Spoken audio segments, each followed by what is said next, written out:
నాగాలాండ్ లో వరదలు విలయం సృష్టించాయి. మోన్ పట్టణంలో కురుస్తున్న భారీ వర్షాల కారణంగా కొండ చర్యలు విరిగిపడి కనీసం 4 ప్రాణాలు కోల్పోయారు.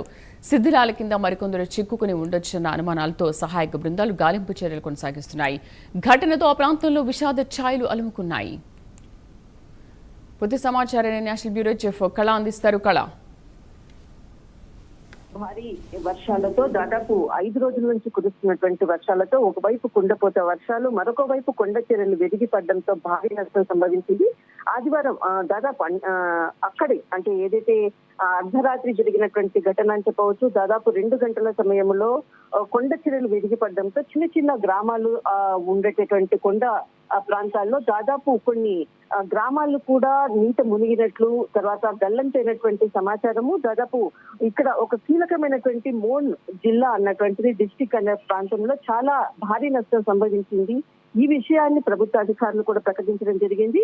ఇక్కడ మోన్ జిల్లాలో పలు చోట్ల చాలా ప్రాంతాల్లో కూడా కొండ చర్యలు విరిగిపడడంతో దాదాపు మొట్టమొదట 4 మృతి చెందారు అన్నటువంటి వార్తలు ప్రకటించారు. కానీ కొద్దిసేపటి క్రితంగా మరికొంతమంది 8 మంది మృతి చెందారు, 12 మందికి పైగా కూడా తీవ్రంగా గాయాలయ్యాయి అన్నది అధికారికంగా ప్రకటించడం జరిగింది.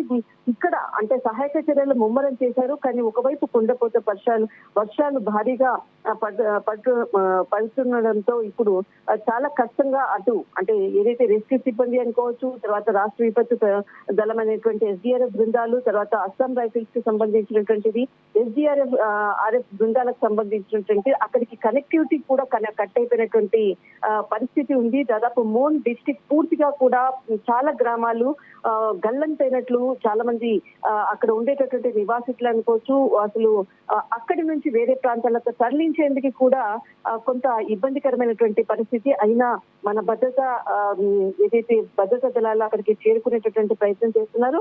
కానీ మోన్ డిస్ట్రిక్ట్ చాలా మటుకు కొండ చర్యలతో విరిగిపడడంతో అర్ధరాత్రి జరిగినటువంటి ఘటనతో పలువురు కూడా గల్లంతయ్యారు. చాలా మంది కూడా ఎప్పటికప్పుడు కూడా అక్కడ సహాయ చర్యలు అందించేందుకు కూడా అధికారులు ఆ ప్రదేశాల్లో కూడా వెళ్లేందుకు కూడా ప్రయత్నాలు చేస్తున్నట్లు కూడా ఇప్పుడు అక్కడి మీడియా సంస్థలు చెప్తున్నటువంటి అంశాలు. కూడా కొంతమంది చిక్కుకున్నట్టుగా తెలుస్తుంది. అంటే సుమారు ఎంతమంది ఉండొచ్చు శిథిలాల కింద, అదేమైనా సమాచారం అందిందా? దాదాపు ఇది కొండ చర్యలు విరిగిపడినటువంటిది మోనా డిస్ట్రిక్ట్ ప్రాంతము. ఇక్కడ దాదాపు 15 గ్రామాలు ఆ కొండ చర్యల విరిగిపడినటువంటి ప్రాంతాల్లో ఉండేటటువంటి స్థలము. ఇదంతా కూడా ఒక టిబెటియన్ కి సంబంధించినటువంటి ఏరియా, కనెక్టివిటీ ఉండేటటువంటి ఏరియా. దాదాపు ఉదయం సంఘటన అంటే ఏదైతే ఘటన 2 గంటల నుంచి ఉదయం 7 గంటల మధ్యలో జరిగినటువంటి సంఘటనతో ఒక్కసారిగా కూడా అటువైపు వెళ్లేందుకు కూడా ధైర్యం చాలక వాహనాలంతా కూడా 3 కిలోమీటర్ల మేర కూడా నిలుపుదల చేసినటువంటి పరిస్థితి. ఇప్పుడు కొంత పరిస్థితి అదుపులోకి రావడంతో ఎవరైతే భద్రతా SDRF బృందాలంతా కూడా అక్కడికి చేరుకుంటున్నాయి. కానీ ఇప్పటి వరకు అందుతున్నటువంటి సమాచారము సంఖ్య దాదాపు 12 మంది గల్లంతయ్యారు అన్నటువంటిది మాత్రం సమాచారం అందుతూ ఉంది. దాదాపు ఇంకా మరింత సంఖ్య పెరిగేటటువంటి అవకాశము. దాదాపు 30 నుంచి 45 మంది కూడా ఇక్కడ అంటే వరదలకు అనుకోవచ్చు, అక్కడ కొండ చర్యలు విరిగి పడినటువంటి ప్రాంతంలో ఆ శిథిలాల కింద చిక్కుకొని ఉండవచ్చు అన్నటువంటిది మాత్రం వార్తలు అందుతూ ఉన్నాయి. రైట్ కళ, థ్యాంక్ యూ.